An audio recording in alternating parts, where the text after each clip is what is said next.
Hello, Hi, Glenn. how are you? How are you doing? Good. Sorry, let me just get some volume here.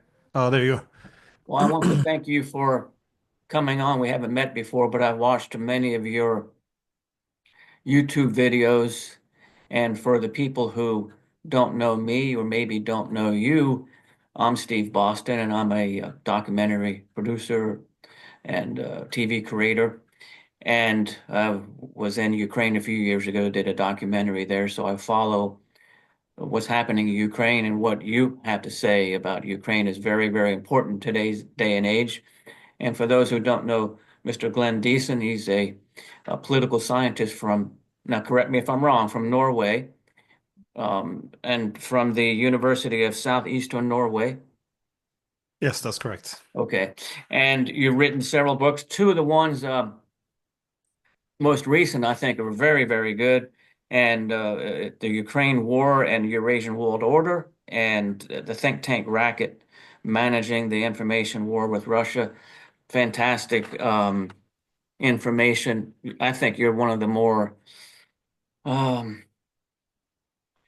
well, you speak the truth, which I think nowadays sometimes seems to be we're in the minority when it comes to trying to tell people what is going on. And I wanted to have you on because in our audience or potential audience here in the United States, the the war we get a lot of the propaganda. I think that you probably get in Europe, and because just in my daily life, if I ask people what's happening, they're just repeating what the slogans are. You know, that Russia is the enemy, is the good and evil, and of course, Trump takes a big hit here recently.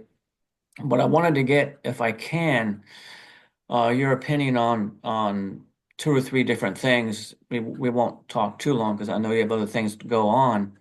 But what seems to be happening, and you can correct me if I'm wrong, in Europe, is a kind of a crisis in um, sovereignty. And what I mean by that, for people who may not be aware, is that from my perspective and many here, it seems that the European Union is trying to become, in a way, like the central government, and then submerging the individual nations to a lower status. And it seems to be reversing a little bit now, but there's a fight back for the as far as the Ukraine war goes. So let me, if I can, get your first opinion on sovereignty of each individual nation. Do you see a like a tug of war right now between the people who may want that and then the European Union who maybe doesn't want that?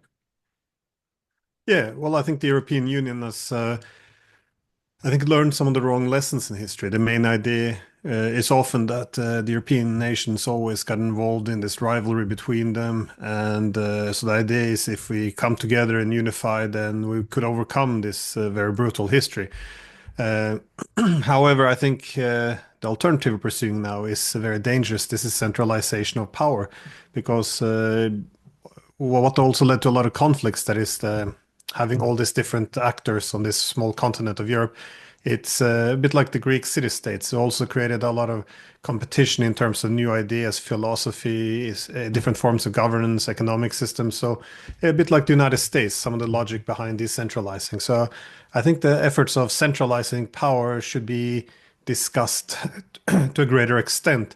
Indeed, in the 1960s and even before, the British were quite worried about this, and they compared European integration. They had two different formats. David Mitratny, I don't know, I forgot his name. Anyways, he contrasted functionalism versus federalism. Functionalism is integration where it elevates our security, economic competition, good governance, and then he contrasted this with federalism, so where you just centralize for the purpose of centralizing. So this is two very different formats, and I think he warned against federalism because we're forcing the the European countries together where it does make sense. We're becoming less democratic, less competitive, and economically, and overall. undermining the ability of the European Union to deliver tangible benefits to its member states. So I tend to see the EU less ideologically and more pragmatic. I think it's a sovereignty maximizing institution that is makes sense to the extent you can have elevate the collective bargaining power of the member states. So you will pull a little bit of sovereignty, but in return, it's able to deliver more tangible benefits to each member. So kind of the lost sovereignty have to be taken into the context of what's added. The problem now is that the EU demands more and more transfer of sovereignty and is able to deliver less and less benefits. Sorry, fewer and fewer. So this is why we're seeing now, I think, will be more opposition. And the EU doesn't react very well to opposition. And we've seen that, yeah, over the past few years. I mean, when I was a student back in the 90s and early 2000s, everyone read about the EU, learned about normative power Europe, civilian power Europe, this gravitational force changing the world with ideas. Now I'm seeing a lack of political freedom, that is freedom of expression. I'm seeing a less economic competitiveness, more warlike behavior, where we're now supporting the Giuliani government in Syria, very uncritical support of what's happening in Gaza, uh, the rigging of the election in Moldova, attempt to topple the government in Georgia, and of course the first annulling the election results in Romania, and now not allowing Georgescu to even run for president. I mean, this is very the EU doesn't it's lost its carrot, so now it's just reaching for the stick. So I think it's very dangerous, and yeah, so I'm very pessimistic, I guess.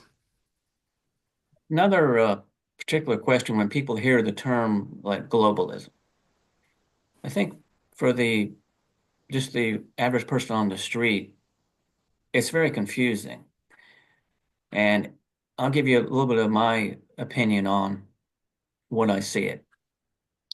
I think globalism is a movement or has been a movement to erase borders through migration because that's one way of breaking down the cohesion of a nation. And now, why would somebody or a group of people do that? My thought is that, well, if you can break down the cohesion of a nation or even the family unit or have people to fight against each other, I think it's a way to have a more centralized global government that has borders that are erased, that corporations then would have many less regulations, can go anywhere they want, and it's more of a corporate world.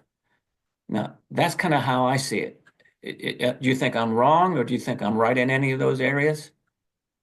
No, I think you're right, and a lot of people, academics, good ones, wrote about this from the 90s. That a lot of the problems which we would face, indeed, we had the globalization, as we remember, in the 19th century, and a lot of the problems we see today did pop up in the late 19th century as well. Because, well, and this is what people warned about in the 90s. That is, if you're going to have well, what we call globalization, everything was going to become a global village. It sounds very wonderful, but the thing is, it also becomes very undemocratic because, yeah,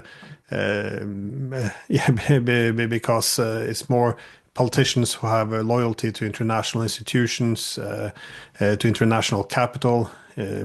Indeed, a key issue in the US towards the end of the 19th century was the idea that you would have a lot of capital owners who would have less stake or in the actual yeah, in the nation. That is that if they had a foreign labor, foreign capital, this is effectively where their loyalties were. You see the accountability disappear, and also with in global markets, you have all the markets become very unfettered. You have concentration of wealth, economic growing economic differences.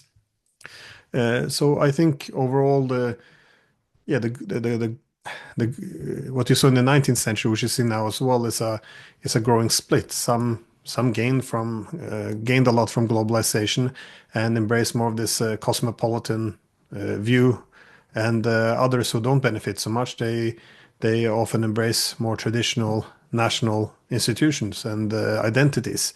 And Samuel Huntington was actually one of the key ones who wrote about this. I would advise everyone to read his article, Dead Souls, in 2004. He's pretty much just predicted very spot on exactly how this was going to play out. And when he talked about the globalists, he talked about the Davos men, the powerful people where the real decision making is. And this is what you've seen. If you're let's say in Mexico now, because of international trade, what happens in the US matters a lot more than who we vote for to get into government. So there's and also we see among this new liberal detached elite, there's open hostility towards the yeah the traditional and traditional culture values, which are seen to be outdated and in contrast, in opposition to a lot of its ideals. So we like to think often, they frame it as, this is a liberalism versus authoritarianism.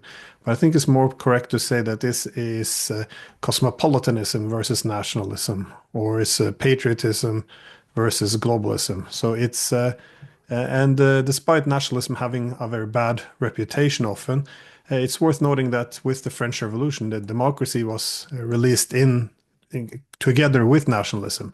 So the basic question we have is, does nationalism and liberalism, they of course oppose each other in terms of where the identity is, but do they only both exist properly because they put a balance and check on each other, or do we think that by dissolving nationalism, the idea of that we're going to end up with some kind of a more pure utopian liberalism? Because if you look at people like Alexis de Tocqueville, they assumed more or less that if this was the problem of liberalism, over time it would liberate itself from everything. We would lose connections with faith, with our own history, with our own culture, tradition, and we would end up in complete solitude and all alone.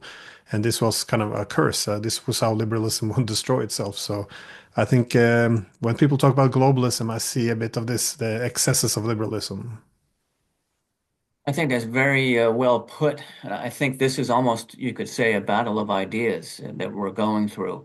And I think the people are starting to collectively rise up and start to realize in Europe, maybe in the United States, that what's going on.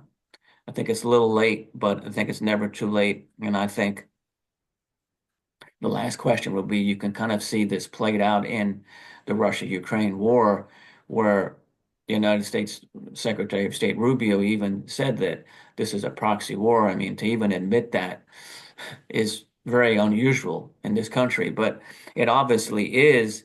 And I think the great danger of making Russia the evil empire is exactly what we have now. And what the last question would be, what do you think would be a good resolution of the Ukraine conflict? Because I do quite a few Zoom meetings with some Ukrainian officials, and they definitely have tend to have the Zelensky point of view. And when I was there a few years ago, right before the war started, there was a fear of Russia even then. When I tried to ask questions about different things, it came back to that fear of Russia. And like President Trump said, Russia seems to they have the cards in the game. So what do you think would be a resolution that could be accepted by all sides? I tend to think it could be the Austrian model from 1955, but I just wanted to get your quick opinion on that. Well, first, I think it's important to identify why there's a war, because if we do think that this is just Russia wanting to conquer more territories, then of course I think the main focus should be on a deterrent against Russia. But I don't think this is the issue. I think it's that of security competition. And the security competition, it was triggered for one reason. That was because NATO was pushing east. It was expanding. And this everyone knew this in the US and Europe, that the Russians consider this to be an existential threat. In the past, we were allowed to talk about it more openly. As we know, William Burns recognized it, that this was the ultimate red line. Angela Merkel once referred to it as would be a declaration of war against Russia if we would do such a thing, try to get the Ukraine in NATO. So this was well understood. So, and that's why Russia reacted the way they did. They tried to solve it with the Minsk agreement from 2015 to 22, but it was never implemented. They tried to negotiate something in 2021. We said clearly no. And that's why they invaded in 2022 and then tried to impose this new neutrality on the Ukrainians, which we helped to sabotage. So for this reason, all the good solutions are now gone because back then, as everyone recognized in Istanbul when the Russians invaded, they would be happy to withdraw and everything if they would only get Ukrainian neutrality in return. But as this was rejected and the war was chosen instead, we're in a much worse position now. So the main problem is that Russia sees this as a existential threat. The way they see it, and we don't have to agree with it, but the way they see it, they're fighting for their survival, which means they're willing to go all the way. So we might be happy, should be happy that we're not winning, because if you're winning against the world's largest nuclear power, who sees this as an existential threat, I think, I said many times, I think nuclear bombs would rain upon our capitals long before NATO troops get to march through Crimea. But anyways, we have lost the war, and given how severe the Russians look at this, they get to dictate the terms. And the terms is obviously the key thing is no NATO expansion. That is neutrality. This was the foundation of Istanbul. And second is the recognition for the territorial losses, which is the four annexed territories. Now, where the exact administrative borders go, maybe there's ability, some room to negotiate. But this is also important because Russia, whatever we sign, it's not going to hand these territories back for some empty promises because they see themselves as having been stabbed in the back continuously over the past 3 decades. So you have neutrality, you have territorial concessions, and the last one is no security guarantees because they can't have any American security guarantees because the heart of any peace agreement will have to be that there's no incentives to restart the war. Well, if you tell the Zelensky that if the war restarts with Ukraine with the Russians, then America will come in on its side and it can possibly retake all its lost territories and become a part of NATO. Well, that's all incentives they need. It's not hardly a conspiracy theory to suggest that this would unravel the whole thing. So, also the Russians they fought a war, they invaded for the main reason that Ukraine would not be a NATO or de facto NATO member. So these are the three main things. No NATO expansion, except the loss of territories, and no security guarantees. And it's a harsh deal. This is why I always thought that the war would be settled on the battleground because it would be impossible for the Americans to accept this. However, I was wrong. Pete Hegseth, he agreed to all those, he argued the US would agree to all those three main demands. So, and this is good news because I thought it would be solved on battlefield.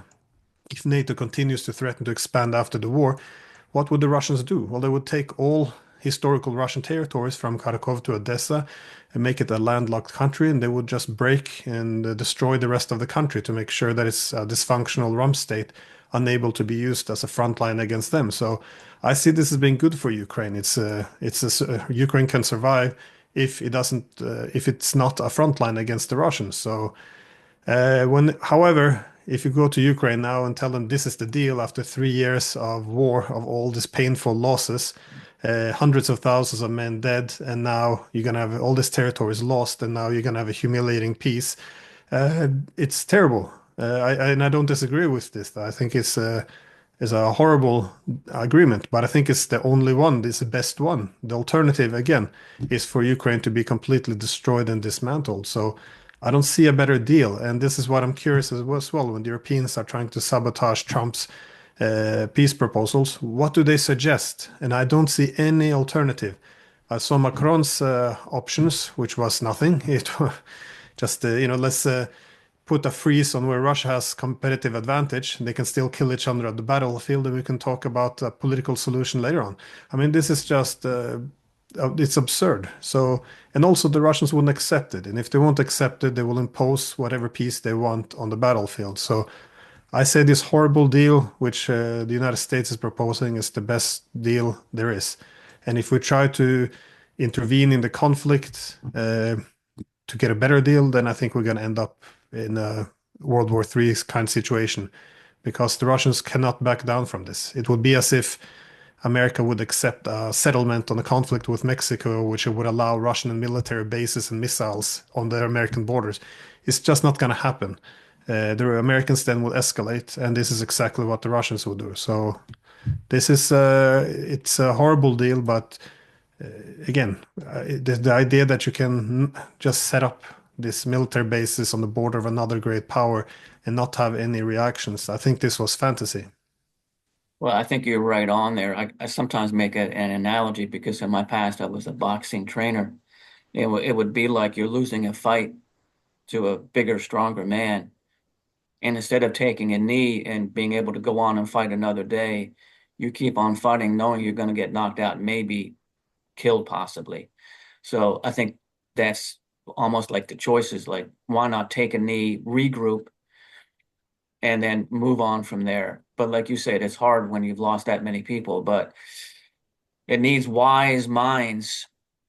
And I think just listening to you and letting our the viewers hear what you have to say kind of is very enlightening. And so, Glenn, I want to thank you for coming on and spending the time with us. I watch you all the time, and you have interesting guests. You're very insightful, and I wish you were more on mainstream television in Europe and the United States. It would make people be able to understand things better. So, thank you very much again, and hopefully we'll talk soon. And I appreciate it. Thank you, Steve. Okay, okay. Bye bye now. Bye. Bye bye.